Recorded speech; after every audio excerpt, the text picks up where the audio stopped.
Genesis chapter 3. Now the serpent was more subtle than any animal of the field which Yahweh God had made. He said to the woman, "Has God really said, 'You shall not eat of any tree of the garden?'"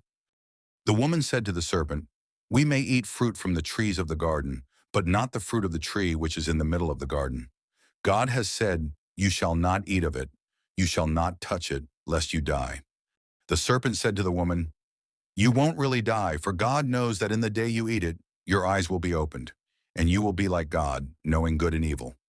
When the woman saw that the tree was good for food, and that it was a delight to the eyes, and that the tree was to be desired to make one wise, she took some of its fruit and ate.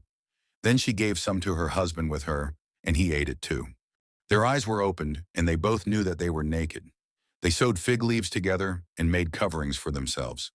They heard Yahweh God's voice walking in the garden in the cool of the day.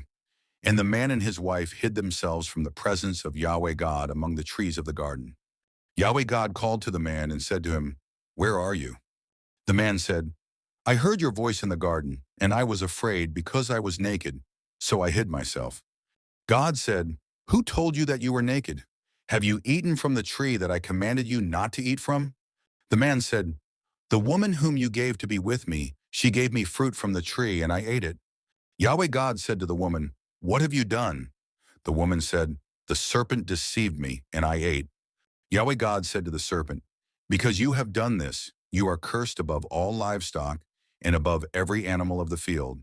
You shall go on your belly, and you shall eat dust all the days of your life. I will put hostility between you and the woman, and between your offspring and her offspring. He will bruise your head, and you will bruise his heel." To the woman he said, "I will greatly multiply your pain in childbirth. You will bear children in pain. Your desire will be for your husband, and he will rule over you." To Adam he said, "Because you have listened to your wife's voice, and have eaten from the tree about which I commanded you, saying, 'You shall not eat of it,' the ground is cursed for your sake. You will eat from it with much labor all the days of your life. It will yield thorns and thistles to you, and you will eat the herb of the field.